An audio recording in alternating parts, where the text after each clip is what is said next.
pourquoi l'Écriture dit, Dieu résiste aux orgueilleux, mais il fait grâce aux humbles. Soumettez-vous donc à Dieu, résistez au diable, et il fuira loin de vous. Approchez-vous de Dieu, et il s'approchera de vous. Nettoyez vos mains, pécheurs, purifiez vos cœurs, hommes irrésolus. Sentez votre misère, soyez dans le deuil et dans le larme. Que votre rire s'échange en deuil, et votre joie en tristesse. Humiliez-vous devant le Seigneur et il vous élevera. Amen. Humiliez-vous devant le Seigneur. Comme j'ai dit là, dimanche passé, regarde, l'humilité précède la gloire.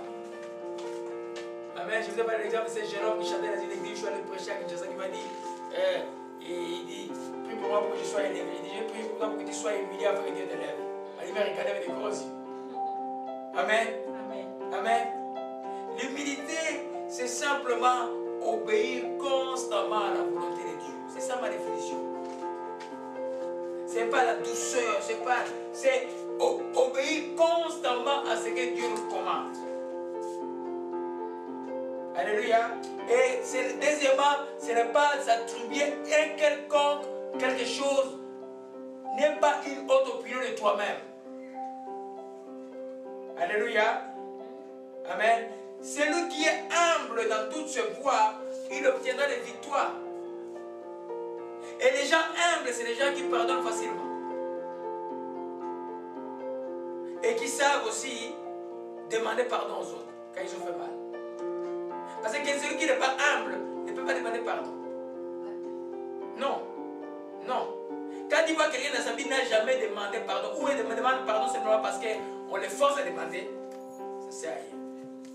Parce que tu dis, crains l'Éternel Dieu Tout-Puissant, le Dieu du ciel et de la terre. Tu dois être prompt à chercher la fin de Dieu, à demander pardon et à pardonner les autres. Alléluia. Amen. Donc, nous voyons bien que l'apôtre dit simplement, soumettez à Dieu, résistez, et Dieu résiste aux orgueilleux, fait grâce aux âmes. Alors, quand moi je vais dans un combat spirituel, ou avant même d'aller où je dois être humble, parce que pour puiser ta force en Dieu, tu dois être humble. Si tu n'es pas humble, tu n'auras pas les forces du Saint-Esprit en toi. Le Saint-Esprit ne peut pas venir renforcer quelqu'un qui vit dans l'orgueil. Amen. J'ai déjà vu des gens recevoir prier même en langue, mais ce n'était pas de Dieu, je chassais ces esprits. Vous comprenez ça? Le Saint-Esprit ne peut pas résider dans le cœur de quelqu'un qui y est dans l'orgueil. Amen. Alors qu'est-ce que le chrétien fait? Quand tu dois être humble pour puiser ta force dans ton union avec le Seigneur, première chose. La deuxième chose, mais quand maintenant tu as gagné le combat. Amen. Oh là, cette histoire rentre. Il n'y a personne pour m'aider ici. Hein? Amen. J'ai vu, mais je ne sais pas où c'est. Oh la cochonne de la basse. Hein? C'est pas bon. Il n'y a personne pour fixer ça. Amen. Donc, on peut laisser. Alléluia. Donc, nous comprenons que c'est... Si tu ne comprends pas ça, que Dieu va me résister, quand même que j'ai gagné un combat, je ne veux pas rester dans la distraction en haut, dire non, je vais gagner le combat. Ah, maman. Souvent, les gens, j'ai vu des gens très malades. Quand Dieu les a guéris, ils sont retournés dans les mauvaises choses. Je connais une de mes cousines qui est très malade. Dans les comas, on a prié pour elle. Quand la personne était guérie, la beauté de la personne est revenue, la personne commençait à ingérer son mari. Comme avant. Faites extrêmement attention. Quand tu as gagné le combat, c'est alors que tu deviens vulnérable. Alléluia. Amen. Amen. Amen. Alors nous comprenons cela, mes bien-aimés. Allons voir Proverbe 12, Docteur Dari, tu peux me lire Proverbe 11, verset 2. Proverbe 11, verset 2.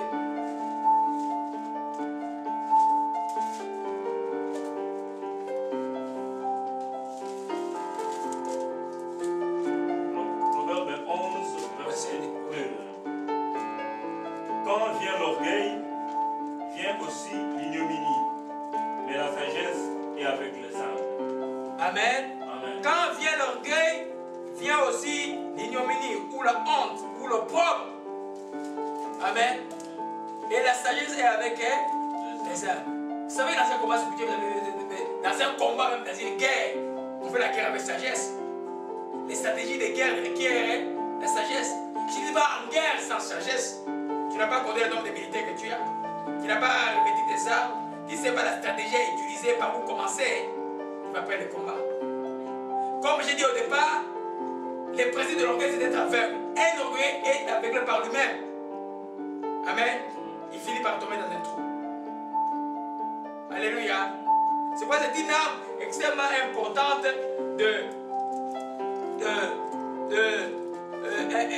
extrêmement important à revêtir. C'est une âme, comme je disais, de stabilité. Parce que tu vois que l'humilité, quand tu es... L'humilité doit devenir pour nous, enfants de Dieu, un caractère. Amen. C'est plus qu'une arme. Ça doit devenir un caractère. Alléluia. Vous savez, pour les dames, par exemple, Dieu dit, qu'est-ce que Dieu chérit le plus pour les femmes? 1 Pierre chapitre 3, un esprit doux et paisible. Qui est d'un grand prix, pas d'un petit prix, d'un grand prix devant le Seigneur. L'esprit doux et paisible ne peut pas être la manifestation extérieure de quelqu'un qui est dans l'orgueil. Celui qui est dans l'orgueil, l'expression c'est quoi? Dispute, querelle, tout ça. Un esprit doux et paisible peut être une manifestation extérieure de quelqu'un qui connaît l'humilité, qui est soumis. Parce que l'humilité marche aussi avec la soumission. Parce que l'humilité, c'est être soumis à Dieu. Alléluia. Amen. Oh mon Dieu. Je remercie Dieu parce que ces choses reviennent. Alléluia. Amen. Alors, Proverbe 16, verset 18. Laissez remettre s'il vous plaît rapidement.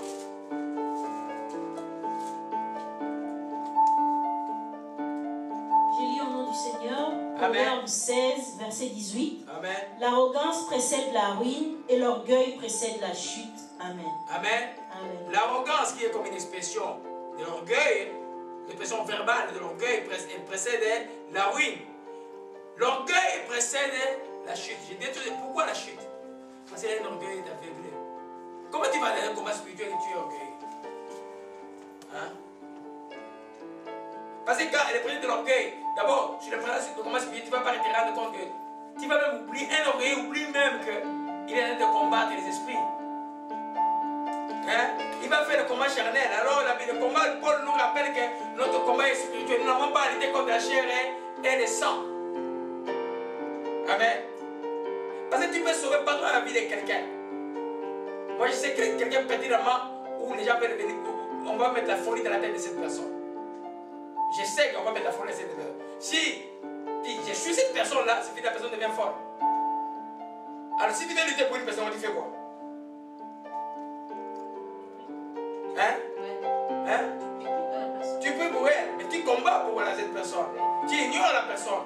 Tu combats l'esprit qui vient vers la personne. Tu combats les malédictions qui sont jetées vers elle. Tu combats les démons qui viennent vers la personne. Tu te mets entre l'intercession entre toi et ces gens-là. Alléluia. Nous allons pas comme ça de prier l'intercession pour ceux qui viennent vers l'intercession. Avant d'intercéder, tu vas te libérer de beaucoup de ferdons. Parce que quand tu intercèdes, tu fais quoi? Tu te mets entre les démons d'une personne et cette personne. Alléluia. Je vous dis que je bénis cet enseignement. Je ne sais pas où est-ce que Dieu va nous amener. C'est tellement profond. Alléluia. Amen. Amen. Alors nous comprenons bien que si moi je me laisse aller dans mon orgueil, je ne peux pas aller commencer un combat.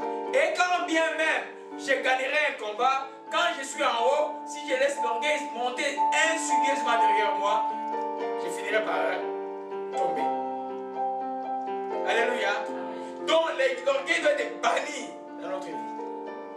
Or, nous trouvons l'orgueil partout, même dans le corps de Christ. Vous voyez, il y a des prédicateurs très pompeux là, à qui on apporte la Bible comme un petit chef là. Quelqu'un apporte la Bible, je ne comprends pas ça. Je suis l'homme de Dieu. Amen. L'homme de Dieu laisse les gens t'appeler l'homme de Dieu. Toi, il y en a qui on appelle frère. Il dit non, je ne suis pas frère. Il refuse. Amen. Ben, bien sûr, il n'appelle pas ton pasteur frère pour le mépriser. Mais ton pasteur c'est un frère en Christ. Ton frère.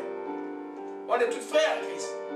Moi, je connais un homme qui a fait un ministère le plus puissant et bien patriotique, c'est Kenneth Hagin. On l'appelait Brad Hagin jusqu'à sa mort à 95 ans. Il était prophète, il était un docteur, il était tout. Alléluia. Nous devons répudier ça comme il teigne. Alléluia. Quand tu vois que quelque chose dans la vie te fait dominer dans l'orgueil, cette chose-là, il faut la jeter. Amen. Il faut la jeter. Tu peux voir, il faut qu'il y ait une différence de la personne qui était dans le monde, de la personne qui est en Christ. Il ne faut pas qu'il y ait des ponts entre la personne ancienne et la personne nouvelle, parce que la personne ancienne est morte. C'est une nouvelle personne qui est née en Christ. Alléluia. Amen. Donc, c'est celui qui va combattre avec l'orgueil et a déjà perdu son combat. Alléluia. Donc, si nous couplons cet enseignement avec la vie de David à Siglag, il n'y a pas de différence. Celui qui combat avec l'orgueil, il est déjà dans les cas de l'ennemi. Donc, le principe que tu vas perdre. Voilà pourquoi je reviens toujours à ce que j'ai dit à mon introduction il y a plus de 2 mois. La prière de repentance est la prière la plus importante que vous faites dans votre vie.